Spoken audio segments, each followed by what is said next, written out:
Have you ever noticed how some nights feel heavier than others? You lie in bed in the dark, phone glowing in your hand. Your thumb keeps scrolling through Tinder, Instagram, old chats, couple photos, engagement posts. "We're so happy" captions. On the outside, it looks like love. On the inside, your chest feels strangely empty. You're not really looking for a person. You're trying to outrun the feeling of being alone with your own mind. Maybe you've done this before. You leave one relationship, and before the dust even settles, you slide into the next one. Not because you've healed, not because you've grown, but because silence feels dangerous. You would rather risk choosing the wrong person than sit in a room with your own thoughts.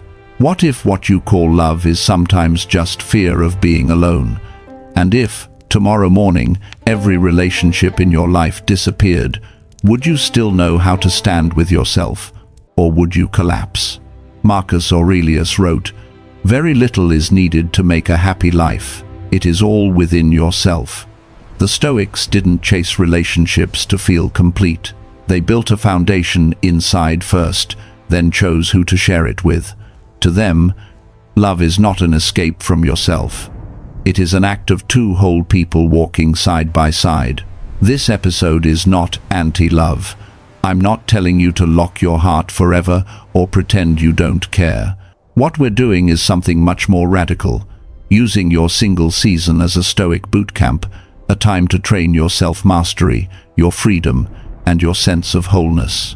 Today, we'll walk through 10 Stoic truths about why staying single for a season might be the most powerful thing you can ever do for your mind, your heart, and your future relationships. If you're ready to stop begging for completion and start building it inside, subscribe to Stoic Current and stay with me until the end. And as we begin, say this quietly to yourself. I am not half of anything. I am already whole. 1. You become whole before sharing yourself with anyone.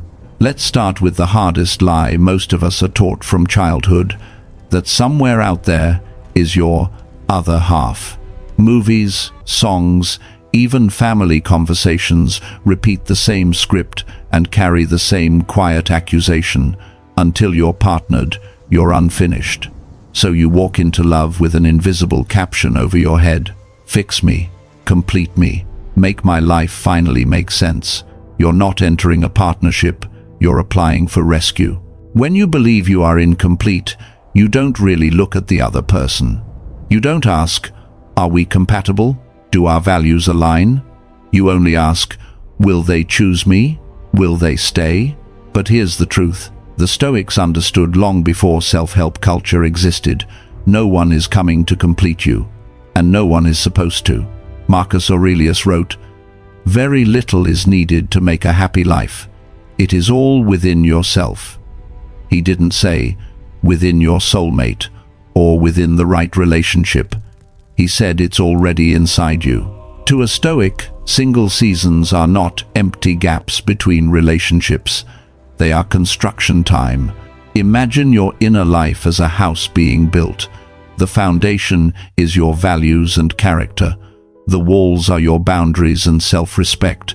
The roof is your purpose and direction. Most people, terrified of sitting in an unfinished house, invite someone to move in while the concrete is still wet. The walls are half open. The roof is missing. Then, when storms come and everything starts cracking, they blame the person who moved in, instead of asking, was this house ready to hold two people? It's not your partner's job to reinforce walls you never built. When you cannot stand the thought of being single, there is usually a deeper belief running in the background. If no one chooses me, I'm not enough. That belief is like a crack in the foundation. You can decorate it with romance, with couple photos, with late-night talks, but it's still there. Cracks don't disappear because you've put a sofa over them. If, deep down, you feel incomplete, you will tolerate almost anything just to avoid feeling invisible. You'll stay in conversations that drain you. You'll excuse disrespect. You'll shrink yourself so they don't leave. You will call it love. But what you're really saying is, please don't abandon me with my own reflection. This is why staying single for a season is so powerful. It gives you space to hear that belief clearly and to challenge it. What if you are not missing pieces, but missing practice? The practice of listening to your own needs, the practice of saying no when something feels wrong, the practice of building a life that feels meaningful even when no one is watching. Every day you spend single can be a day where you lay one more brick inside yourself, a morning routine that stabilizes you, a boundary that protects you, a small promise you keep to yourself. Slowly, the house becomes solid. Not perfect, but solid enough that it doesn't collapse every time someone closes a door too hard. Tonight, I want to invite you into a simple exercise. Take a blank page and write one sentence at the top. If I was already whole, I would stop settling for. Then, without judging, list at least 5 things you're currently accepting, only because you're afraid of being alone. Maybe it's half-hearted attention. Maybe it's late night, "What are you doing?" texts from someone who never shows up in the daylight. Maybe it's friendships where you're always the one fixing and never the one being seen. Be honest. This page is for you, not for anyone else. As you look at that list, ask yourself a hard question. If I truly believed I was already whole, would any of this still be allowed in my life? You don't have to change everything overnight. You don't need to burn your life down. You only need to start acting like someone whose value isn't waiting to be stamped by another person's approval. This is how you stop entering relationships from a wound and start entering them from wholeness. Say this with me, gently, even if you don't fully believe it yet. I don't need someone to complete me. I choose to build myself first. 2. You learn to stand on your own emotionally. There is a specific kind of waiting that quietly destroys your peace. You know it well. You're staring at your phone, refreshing the same chat. You saw they were online. You saw the little typing bubble appear and disappear. Your mind starts writing stories. Did I say something wrong? Are they mad? Are they bored with me? One cold reply, one delayed message, and your whole chest tightens. Your mood for the day is decided by 3 dots on a screen. That is emotional dependence. Your inner weather keeps changing because you've handed the remote control to someone else. The Stoic philosopher Epictetus said, "No man is free who is not master of himself." He didn't mean you have to suppress every feeling or act like you don't care. He meant this: if your emotional state rises and falls with one person's mood, you are not free. You are reacting, not living. Think of your emotions like a small boat on the water. When you tie your boat to another boat, the moment their boat tilts, yours tilts too. If they crash into a rock, you get dragged with them. It doesn't matter how calmly you try to sit, you're tied to their movement. Emotional independence is when you untie that rope and anchor your boat into something steady, the rock beneath the water. That rock is your values, your self-respect, your ability to soothe yourself. No one taught us this in school. From an early age, you simply learned, I feel safe when someone hugs me, texts me back, calls me, tells me I matter. We are wired for connection. But when that becomes the only way you know how to calm down, being single feels like a threat. Your nervous system panics. No one is there. No one is coming. I can't handle this. So you cling harder. You double text. You tolerate mixed signals. You wait around for undecided people, hoping their attention will steady you. You become emotionally outsourced, always needing someone else to regulate what's happening inside you. The Stoic path invites you to something different. Not coldness, not pretending you don't care, but learning the inner art of holding your own feelings. Emotional independence does not mean you never cry, never need help, never feel lonely. It means that when those waves rise, you don't immediately look for someone to distract you from them. You first turn inward and ask, what is actually happening in me right now? What am I needing that I'm trying to demand from this person? Maybe you're not really needing their reply. Maybe you're needing reassurance that you are lovable, that you are not forgotten, that you are still worthy even when the screen is silent. Next time you catch yourself obsessively waiting for a message, a call, a sign that you matter, pause for 5 minutes. Step away from the phone, put your hand on your chest, feel the rise and fall of your breath, and ask quietly, what am I really needing right now that I'm trying to get from this person? Name it honestly. I need to feel chosen. I need to feel safe. I need to feel that I am enough. Then, instead of sending another text, do one small thing to soothe yourself. Take a 10-minute walk and let your body move the anxiety out. Open your journal and write the sentence, "Right now, I feel," until the page is full. Or put on calm music and breathe with it until your heart rate slows. These are not magic tricks. They are signals to your nervous system that you are here for yourself. That even when no one answers, you will not abandon you. You will still care what people say. You will still feel the sting of silence sometimes. But each time you choose to hold your own emotion instead of handing it to someone else to fix, you grow a little stronger. You move one step away from emotional slavery and one step closer to emotional sovereignty. There will be days you forget and stare at the screen longer than you wanted to. Notice it. Forgive yourself. Come back to the practice.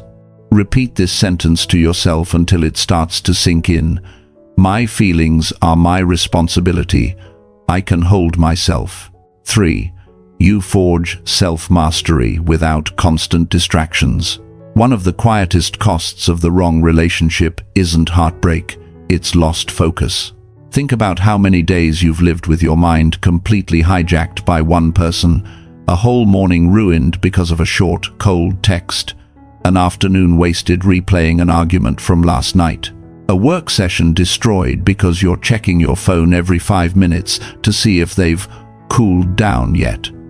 The project you wanted to start, the book you wanted to read, the habit you wanted to build, all put on hold so you can manage someone else's emotions. That's not just stress, that's your potential bleeding out drip by drip. The Stoics were obsessed with one thing: self-mastery. Not in a cold, robotic way, but in a clear, deliberate way. Epictetus said, first say to yourself what you would be, and then do what you have to do.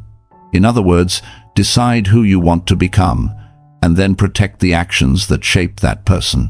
The problem is, you can't do that when your mental room is constantly being kicked open by drama. Imagine your mind as a training room. Every time you sit down to work, to practice, to learn, you're stepping into that room.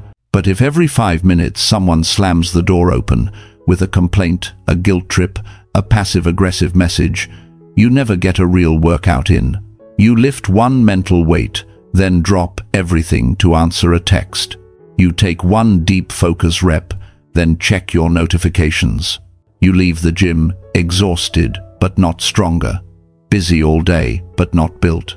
This is one of the hidden gifts of staying single for a season. You get to lock the door of that training room. No constant check-ins, no emotional roller coaster, no "where were you?" interrogations because you were focused for an hour. Your attention, for once, belongs to you again. There's also a brain chemistry side to this. Arguments, breakups, makeups, the rush of "they finally replied." All of that hits your dopamine system. That spike, crash, spike cycle is intense. It feels alive. Your brain starts to associate chaos with excitement and calm with boredom. Deep work feels dull compared to the high of checking if they've read your message yet. A quiet morning routine feels empty compared to the emotional fireworks of another fight. But the Stoic path is different. It chooses healthy discomfort over emotional roller coasters. Waking up early to train your body isn't as dramatic as a 2 a.m. argument. Sitting down to study, to build, to write, doesn't give the same rush as stalking someone's social media, but those calm, steady actions are the ones that build a life you're proud of. Your single season is the perfect time to retrain what your brain finds rewarding. Instead of chasing the hit of, "Do they still care?" you start chasing the quieter, stronger satisfaction of, "I kept my promise to myself today." Instead of letting your schedule be rearranged by someone else's mood, you become the one who sets the tone of your day. One simple way to begin is to design what I like to call a Stoic single morning. It doesn't have to be fancy. In fact, it works best when it's simple and repeatable. First, spend 5 minutes writing one sentence. Today, the person I choose to be is. Finish it honestly. Calm, focused, disciplined, kind but firm. This isn't a wish, it's a direction. You're telling your mind where to point itself. Second, move your body for 10 minutes. Nothing complicated. Stretch, do push-ups, walk around the block, follow a short routine. You're teaching yourself that your body is an ally, not just a vehicle dragged around by emotion. Third, give yourself 10 minutes of deep, undistracted work with no phone. Read something that feeds your mind. Plan your day. Work on a project that matters to you. The rule is simple. No checking messages, no social media, no emotional rabbit holes. Just you, your mind, and the task. In 15 or 25 minutes, you've already done more for your future than most people do by midday. And no one owns that time but you. You might think, that's too small to change anything, but self-mastery is built like muscle, one rep at a time. Every morning you choose intentional action over emotional chaos. You strengthen a part of you that doesn't get tossed around as easily. You become less available to drama because you are busy building something more important, yourself. Staying single, then, stops being a waiting room where you count the days until someone worthy appears. It becomes a dojo, a place of training, sweat, and quiet transformation. This is how your single season becomes powerful, not because you're untouched by emotion, but because you learn to rule your hours instead of giving them away to every ping and mood swing. Say this to yourself as you step into tomorrow. In this season, I train my mind instead of chasing distraction. 4. You learn to genuinely enjoy your own company. For most people, being alone is not the problem. Being alone without noise is. You see it when you walk into a restaurant and spot someone eating by themselves. A part of you thinks, poor them, they must not have anyone. And when you imagine doing the same, you feel a twinge of shame, like you'd be exposing your loneliness in public. At home, it's the same. The moment the door closes and the silence appears, you reach for something to fill it. TikTok, Netflix, endless scrolling. It's not that the content is so good. It's that the quiet feels threatening. If things go quiet, your thoughts get loud. So you treat silence like an enemy you have to drown. But here's a strange question. If you can't stand being alone with yourself, what does that say about the relationship you have with you? Imagine you have a roommate. This person follows you everywhere. They are there when you wake up, when you eat, when you shower, when you sit on your bed at night. They hear every thought, feel every emotion, know every memory. Now imagine you can't stand being in a room with them unless there's music or noise to distract you. You never ask them how they're doing. You never sit down to listen. You avoid eye contact in the mirror. That roommate is you. Most people spend their entire life looking for someone else to move in so they don't have to deal with the person already living inside. The Stoics approached happiness from a different angle. Marcus Aurelius reminded himself that very little is needed to make a happy life, and that it lives in your own mind, not in someone else's presence. Happiness, to them, was less about adding more people and more about learning to be at peace with the one person you can never escape. Carl Jung pointed to something similar when he suggested that real loneliness doesn't come from having no one around, but from being unable to communicate what matters most to you, even to yourself. You can be surrounded by people, in a relationship, married even, and still feel profoundly alone, because the person you are with, including you, doesn't truly know you. Many people have never seriously sat down and asked, who am I when no one is watching? What do I actually enjoy? What do I deeply value? So when they're left without distractions, they fall into a kind of inner fog. No wonder being alone feels like falling into a void. But your single season can become something else entirely, a chance to build a real relationship with yourself. Learning to enjoy your own company is not about pretending you don't need anyone.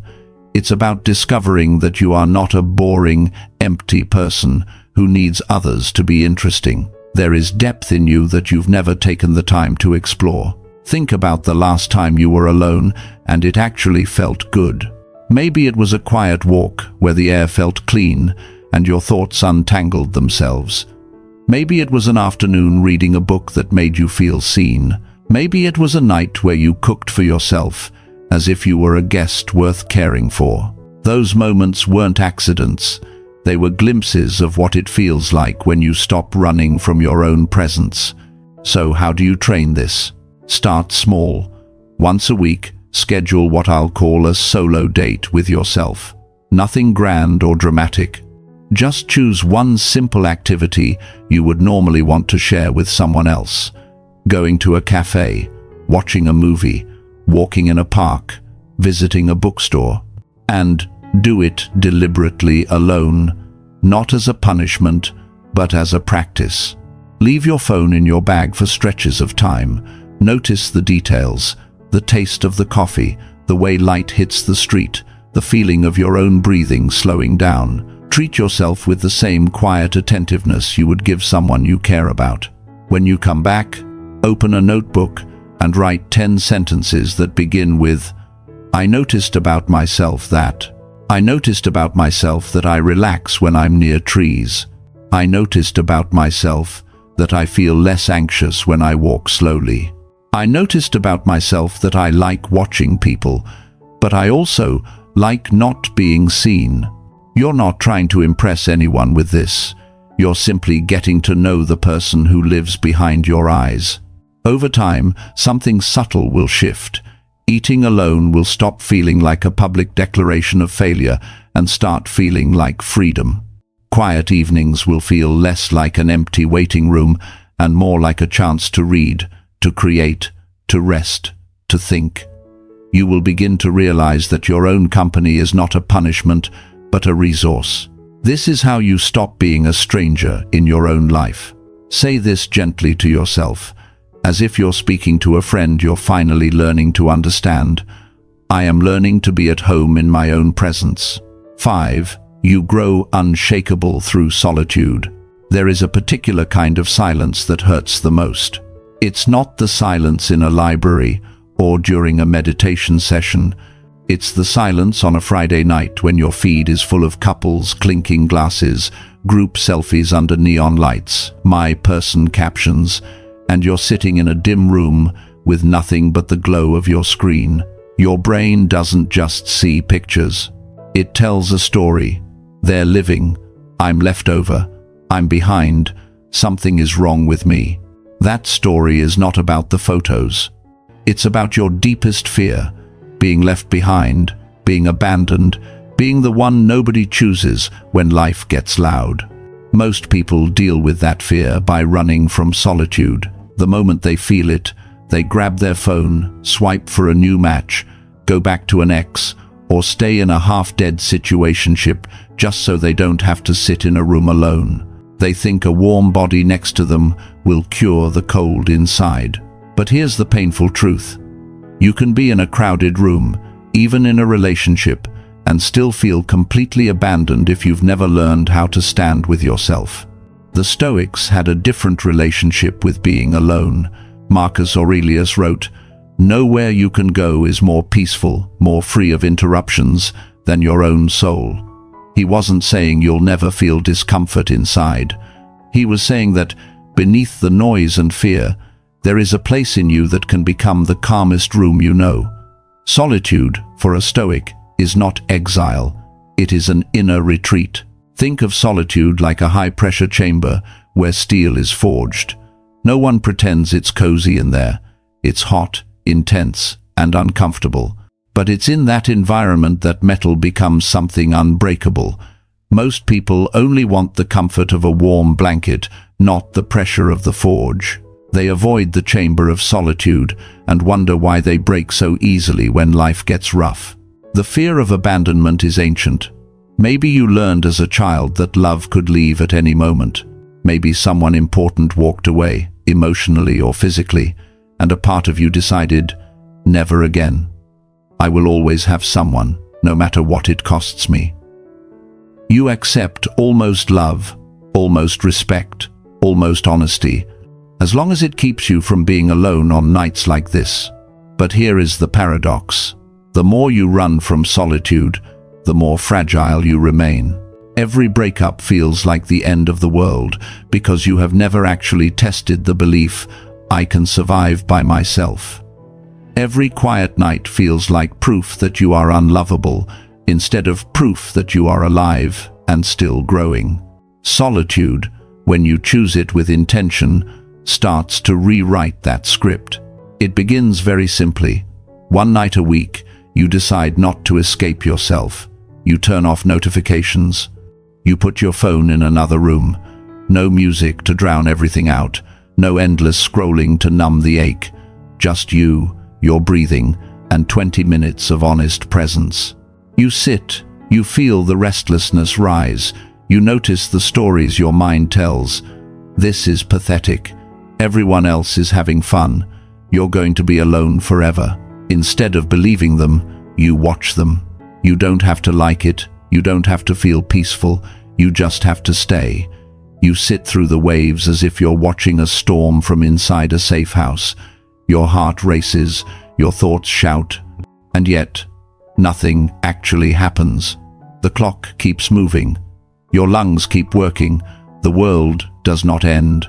When the 20 minutes are up, you pick up a pen and write one simple sentence. I survived tonight. I am stronger than my fear of being alone.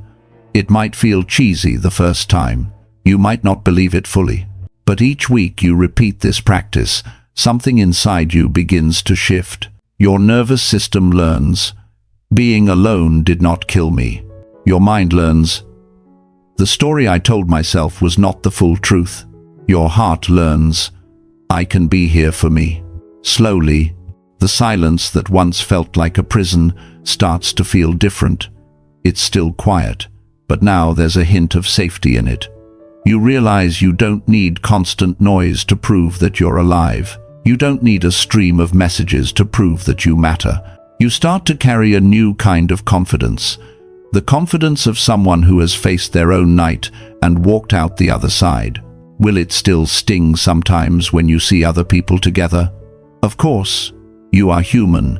You are wired for connection, but the sting will not own you. You will know, deep down, that even if everyone leaves, you will not abandon yourself. This is how solitude stops being a prison and becomes your training ground. Whisper this to yourself, especially on the nights that feel heaviest. Solitude doesn't weaken me. It forges me. 6. You guard your energy from toxic people. There's a special kind of exhaustion that no amount of sleep fixes.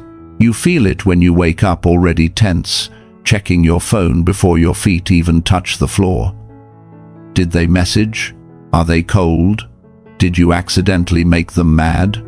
Your chest tightens before the day has even started, because you're not just living your life. You're managing someone else's mood. Maybe you know this cycle too well. You're with a partner who's jealous, controlling, or unpredictable. One day they're sweet, the next day they're distant. You replay every word you said to see where you messed up. You cancel plans to avoid arguments. You explain yourself 3 times just so they don't twist your intentions. You're not in a relationship anymore. You're walking on eggshells around a storm. By the time night comes, you're drained. Not from work, not from building your future, but from surviving someone's emotional weather. Your energy is not just how awake you feel, it's your life force, the fire in your mind and your body that lets you think clearly, feel deeply, and act with strength. Imagine that energy as a controlled fire in a furnace. When the door is closed and the air is balanced, the flame burns steady. It warms the whole house. It cooks food, forges metal, keeps you alive. But every time a toxic person walks into your life, it's like they yank the furnace door wide open. Cold air rushes in. The flame bends, sputters, and smoke starts filling the room. Sometimes it flares too high. Sometimes it nearly goes out. Either way, the fire is no longer under your control. Staying single, even just for a season, gives you the chance to shut that door, to decide who gets anywhere near your flame. Marcus Aurelius wrote, "The happiness of your life depends on the quality of your thoughts." We often stop there, as if everything is purely internal. But here's the deeper truth. The quality of your thoughts is heavily shaped by the quality of your environment, and especially by the people you let close. If you're constantly around someone who twists your words, doubts your motives, and punishes your honesty, your mind will not stay clear for long. You'll start thinking in circles. You'll overanalyze every text. You'll question your own memory and perception. Your thoughts become foggy, anxious, and tangled. Toxic people don't always show up as obvious villains. Sometimes they show up as intense love, as "I'm just scared of losing you," as "I care so much, that's why I get jealous." Deep down, though, you feel the truth. They take more than they give. They demand more than they offer. They drain more than they ever fill. So, why do we stay? We stay because we're afraid. Afraid of being alone. Afraid of starting over. Afraid that no one else will want us. We tell ourselves, "At least I have someone. At least I'm not alone." We call it loyalty, but often it's fear dressed up as devotion. Your single season can be a reset field, a chance to clear the soil of your life before planting anything new, to pull out the weeds of manipulation, guilt, and chaos so something healthy can grow later. This doesn't mean you cut everyone off overnight or become hard and bitter. It means you start experimenting with boundaries, one small step at a time. Here's a simple practice for this week. Choose one person in your life who consistently drains your energy. It doesn't have to be a romantic partner. It might be an almost relationship, a friend who always has drama, or someone who guilt trips you for having your own life. For 7 days, try 2 things. First, reduce your unnecessary responses by about 50%. That means you don't answer every message instantly. You don't feel obligated to reply to every rant. You don't jump in to fix every crisis. You let some things breathe. Second, when you do respond, don't over-explain. No long paragraphs justifying why you couldn't answer. No apologizing for having boundaries. Practice short, calm sentences. "I can't make it tonight. I'm not available to talk about this right now. I need some time to myself." Then, at the end of each day, ask yourself, what's the worst that actually happened? Did I survive? Write down what you notice about them and about you. You might discover that the backlash in your mind was louder than the backlash in reality. You might see more clearly how much pressure you've been carrying. You might feel a small, unfamiliar sensation in your chest. Space. That space is your energy returning to you. The more you protect your fire, the more you realize how expensive it is to give it away to people who only want warmth but never bring wood. Staying single or stepping back from draining connections is not about hating people. It's about finally admitting that your peace has value, and not everyone can afford it. This is how you stop renting out your peace to people who can't afford it. Say this as a quiet promise to yourself. My energy is not public property. I protect it like gold. 7. You steer clear of the wrong attachments. There's a particular sentence almost everyone has said at least once in their life. I knew from the beginning this wasn't right, but I stayed anyway. You saw the red flags, how they spoke to waiters, how they dismissed your feelings, how they joked about your boundaries. A part of you whispered, "This doesn't feel safe." But another part answered, "It's fine. They'll change. It will get better. I just need to be more patient, more understanding, more something." Then you look up and realize years have passed. You're more tired, more doubtful, and further away from the life you wanted to live. The problem wasn't that you couldn't see, it's that you were afraid to leave. Imagine your life as a journey across the sea. Each relationship is a ship you climb onto. Some ships are headed north toward growth, honesty, and peace. Others are drifting aimlessly, circling the same storms. Some are aimed straight at rocks. Most of the time, the ship you're on isn't evil. It just isn't going where you need to go. But if you're terrified of jumping off, of swimming alone for a while, you'll ride that ship until you can't even recognize the coastline of your own life. The Stoics believed that the highest good is freedom, the ability to live in alignment with your values instead of being dragged by your fears and desires. When you attach yourself to the wrong person and refuse to let go, you're not just loving them, you're putting chains on your own ankles and then calling it destiny. There's another trap beneath all this. You're often not in love with the person in front of you. You're in love with the version of them that lives in your head. Psychologists call this fantasy bonding. You don't fall in love with how they actually treat you day after day. You fall in love with their potential, with the 3 good days out of 30, with who they could be once they heal or once life calms down. You build a movie in your mind, and whenever reality hurts, you retreat into that film instead of facing what's truly happening. When you're afraid of being alone, fantasy feels safer than facts. You repeat, "They're just stressed. They'll change.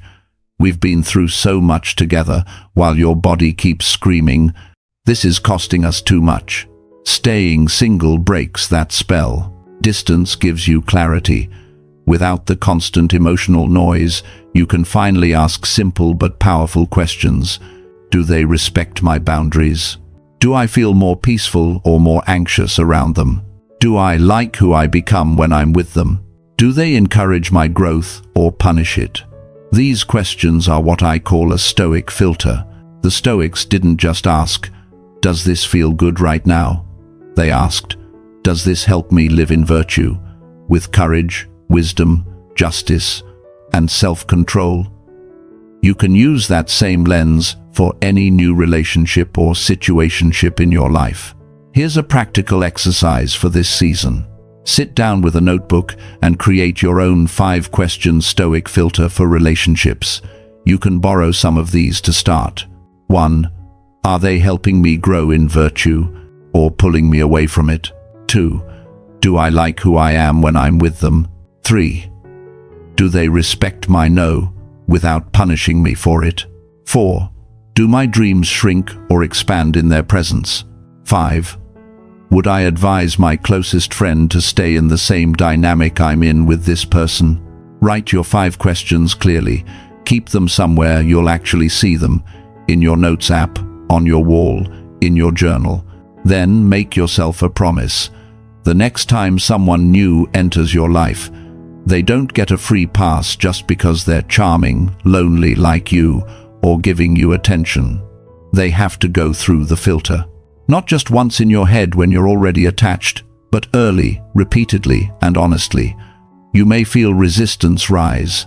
But if I filter like this, will anyone pass? What if I end up alone? Notice that fear, and remember that the alternative is worse. Wasting years on ships that are sailing away from the life you're meant for.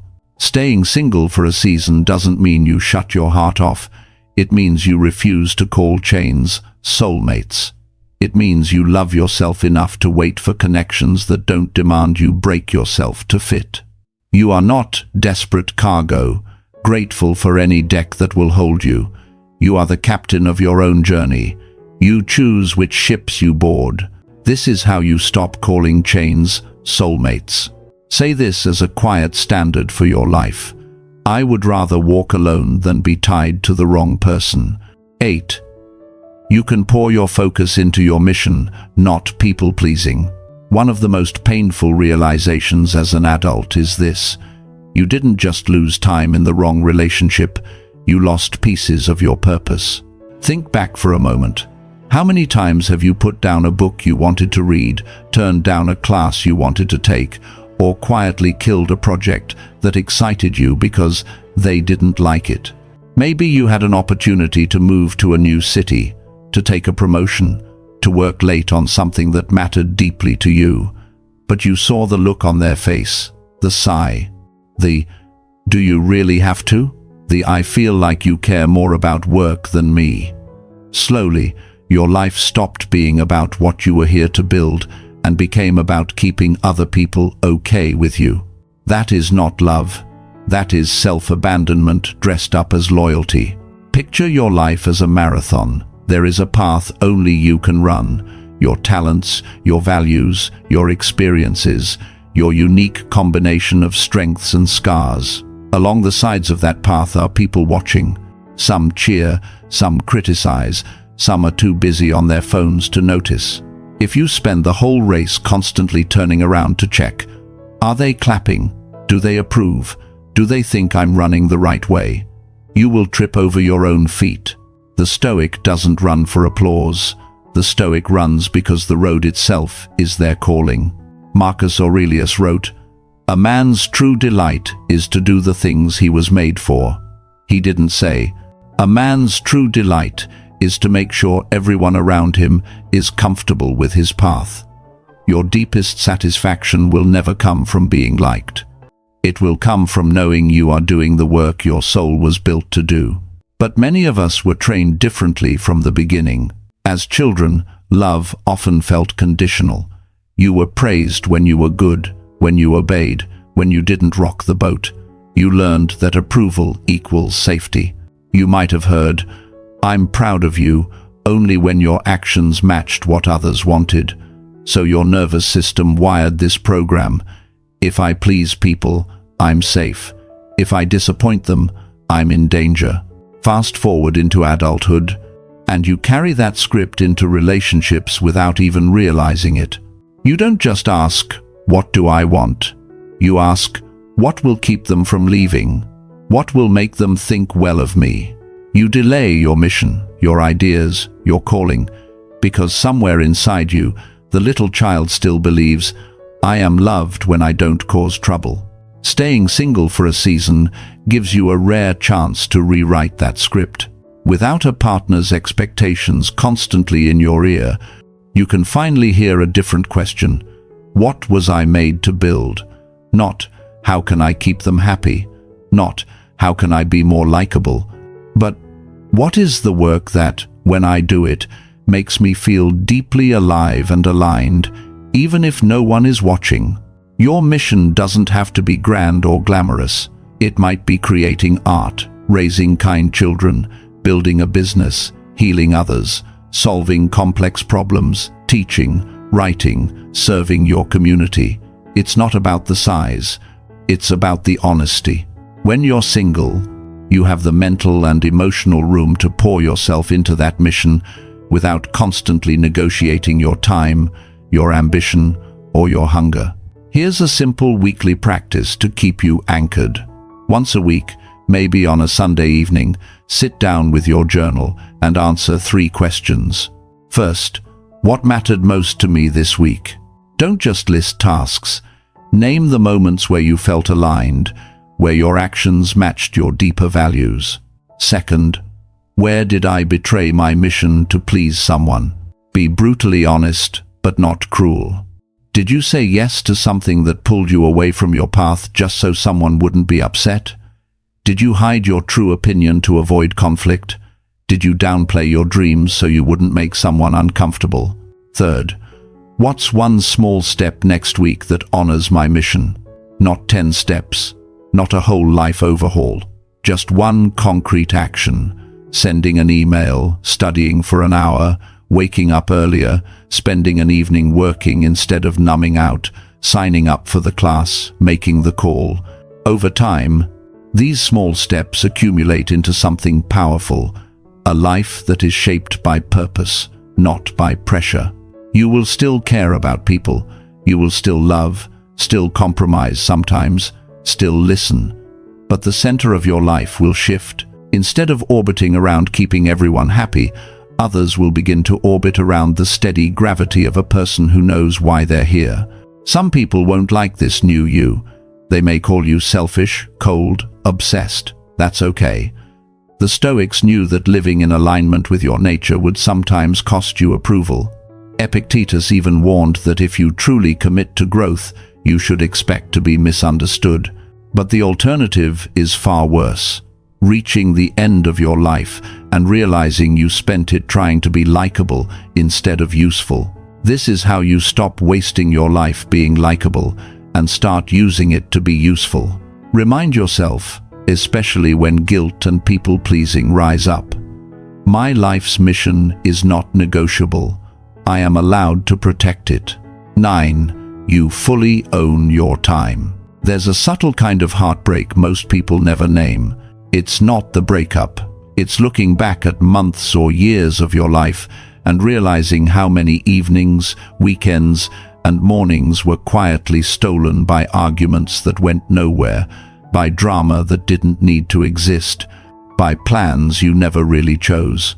Think about how many nights you've lost like this. You start with a small disagreement. It spirals. Suddenly it's midnight. Your eyes hurt. Your chest is tight. And you've spent 3 hours defending yourself over something you barely even believe in. The next morning, you're exhausted. Half the day disappears in emotional hangover. Then comes the making up, which swallows another afternoon in long talks, reassurance, and walking on eggshells. By the time the weekend ends, the things that actually mattered to you, rest, learning, building, moving your life forward, are still sitting untouched in the corner. And you say, I just don't have time. Seneca, one of the great Stoic thinkers, saw this clearly 2,000 years ago. He wrote, "It is not that we have a short time to live, but that we waste much of it."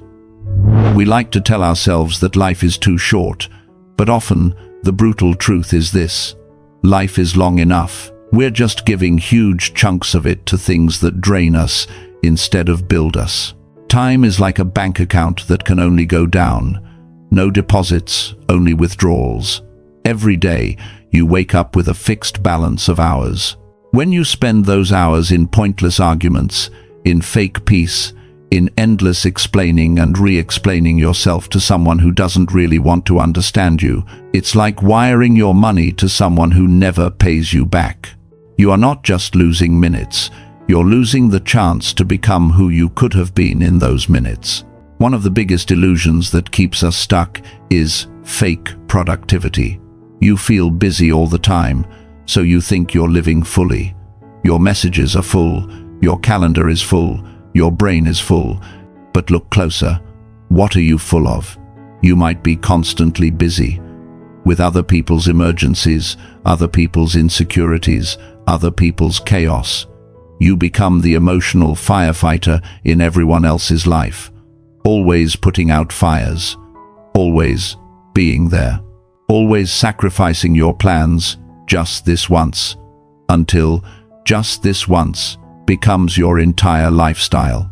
It feels important in the moment, you feel needed, but underneath, a quiet truth keeps knocking. The work that would truly change your life, learning, building your career, caring for your body, healing your mind, keeps getting delayed. I'll start when things calm down, you tell yourself. But things never calm down when you're with someone who feeds on chaos. Staying single for a season gives you something most people never experience: full scheduling power over your own life. No one is asking, "Why are you working so late?" No one is guilt-tripping you for studying instead of calling. No one is dragging you into 5-hour conversations every time they feel insecure. For the first time, your hours belong to you again. The question is, what will you do with them? Here's a simple but brutally honest exercise. A time audit. For 3 days, track your time in 30-minute blocks. You don't need a fancy app. A notebook or a simple note in your phone is enough. Every half hour, write down what you were actually doing, not what you planned to do.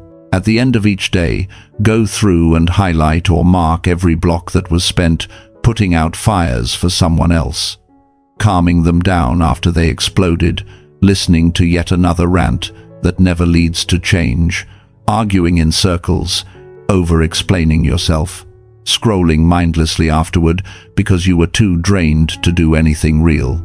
Then ask yourself one powerful question. If I was single in my mind, even if I'm not on paper, how would I have spent these hours differently? Maybe you would have gone to the gym instead of replaying a fight.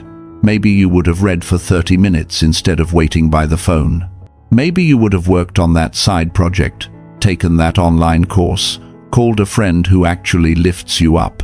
This isn't about never supporting anyone. Love includes sacrifice.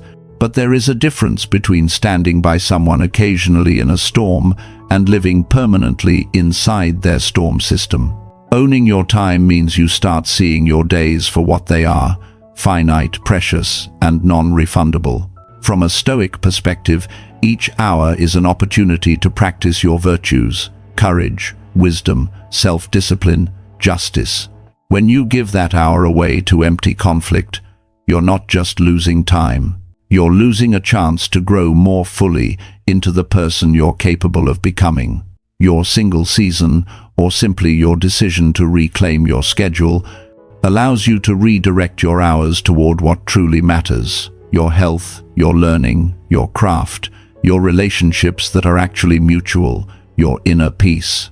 You will still have responsibilities. You will still have bad days. But your baseline will change from "I have no time for myself" to "I am choosing where my time goes." This is how you stop donating your days to people who don't even value their own. Repeat this like a quiet rule for your life. My time is sacred. I choose carefully where it goes. 10. You step out of the validation trap. There's a quiet habit that rules more lives than people realize. You post a story and then keep checking who viewed it. You change your outfit 3 times, not because you care, but because you're imagining their reaction. You swallow your real opinion in a conversation and replace it with something safer, more agreeable, more attractive. Underneath it all, there's a constant background question. If I do this, will they still love me? If I say this, will they still approve? This is the validation trap. You're not just living your life, you're performing it. On the surface, it looks harmless. Everyone likes compliments, everyone likes likes. But validation works a lot like sugar. The first taste feels incredible. A like, a compliment, "you're amazing" text, your brain lights up. For a moment, the world feels right. Then the crash comes. The feeling fades. You start craving another hit, another post, another reaction, another "you're beautiful, you're so smart, you're different from everyone else." Without even noticing it, you move from enjoying affirmation to needing it just to feel okay. Your sense of worth becomes a blood sugar spike, up, down, depending on what other people feed you that day. Singleness, when you use it well, becomes a detox season, not from love, but from addiction to approval. It's when your system slowly remembers the taste of real food, self-respect, integrity, doing what you know is right, even when nobody claps. Epictetus, one of the most direct Stoic teachers, said, "If you want to improve, be content to be thought foolish and stupid." On the surface, that sounds harsh, but what he meant was liberating. If you want to grow, you must be willing for people not to understand you. You must be willing to look wrong in their eyes while being right in your own. You must be willing to let some people think you're strange, boring, intense, or too much. if that's what it costs to live by your inner compass instead of their shifting tastes. The more your self-worth depends on external praise, the more you lose touch with that compass. You stop asking, "Is this right for me? Does this match my values?" and start asking, "Will this make them like me? Will this make them stay?" Before long, you're choosing partners not because they are truly aligned with your soul, but because they make you feel validated. They say the right compliments, give the right attention, hit the right insecurities. It feels like love, but often it's just someone temporarily bandaging wounds you refuse to heal yourself. Staying single gives you a rare opportunity to step out of the spotlight of other people's opinions and stand under the quieter light of your own truth. You begin to experiment with a different way of living, one where your first question is not, "What will they think?" but "What do I honestly want? What do I truly believe? Who do I respect myself for being?" This isn't about becoming rude or closed off. It's about reversing the direction of the mirror. Instead of constantly looking outward to see how you're reflected in other people's eyes, you start looking inward and asking, "When I look at myself, do I feel proud of the choices I'm making?" Here's a simple experiment you can try this week. Choose one thing you genuinely want to do, say, or wear, something true to you, that you've been holding back on because you were afraid it wouldn't get applause. Maybe it's wearing the style you love instead of the style you think looks cool. Maybe it's saying calmly, "Actually, I see it differently," in a conversation where you usually nod along. Maybe it's posting something meaningful to you, knowing it might not get as many likes as your usual content. Do that one thing on purpose, with awareness. Then, at the end of the day, sit down and write about it. Ask yourself, did I die? Did the world end? What actually happened? Then ask a deeper question. How did it feel to respect myself, even without a round of applause? You might notice a quiet, unfamiliar strength, a small sense of relief, even if some people didn't like it. That feeling is your inner compass turning back on. The goal is not to stop enjoying compliments. The goal is to stop depending on them. When you learn to self-validate, to say, "I like who I am when I do this," even if no one notices, you become less desperate in love. You no longer need a partner to constantly reassure you that you're enough. You bring that sense of enoughness into the relationship with you. You stop performing for love and start living from self-respect. So, as you move through this season, let this sentence become a quiet standard for your choices. I am not here to be approved. I am here to be true. You've just walked through a different way of seeing your single season. You started by dropping the old lie that you are incomplete. You saw that the work is not to find someone to finish you, but to become whole in yourself before you ever share your life with anyone. You learned to stand on your own, emotionally, to stop letting one message, one mood, one person decide the weather inside your chest. You began to move from emotional slavery to emotional sovereignty. You turned your single season into a training ground for self-mastery.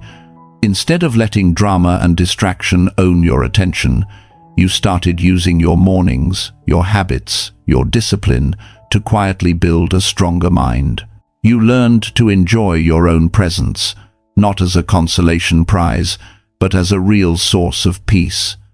Solitude stopped being a void and became a room where you could breathe, think, and meet yourself honestly. You stepped into high-pressure solitude and discovered that it doesn't shatter you, it forges you.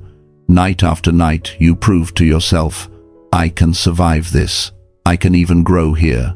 You began guarding your energy like a flame, closing the door on people who only brought smoke and chaos. You stopped calling chains soulmates and chose distance over inner damage. You pulled your focus back from people-pleasing and poured it into your mission, the work you were made to do. You stopped giving away your hours to arguments and started giving them to something that will outlast you. You did the brave work of fully owning your time and detoxing from the need for validation. Little by little, you shifted from performing for love to living from self-respect. The Stoics knew the good life doesn't come from finding the right person, but from becoming the right person first. You don't control when or how someone enters your story, but you always control who you are becoming in this single chapter. So ask yourself, and if you're willing, share it in the comments. Am I running from solitude, or am I growing inside it? Hold this in your heart. I am not half of anything. I am whole. My single season is not a punishment. It is my training ground. If this spoke to you, like this video, subscribe to Stoic Current, and keep walking with us. The next step on your journey into self-mastery, boundaries, and solitude is waiting in the next video.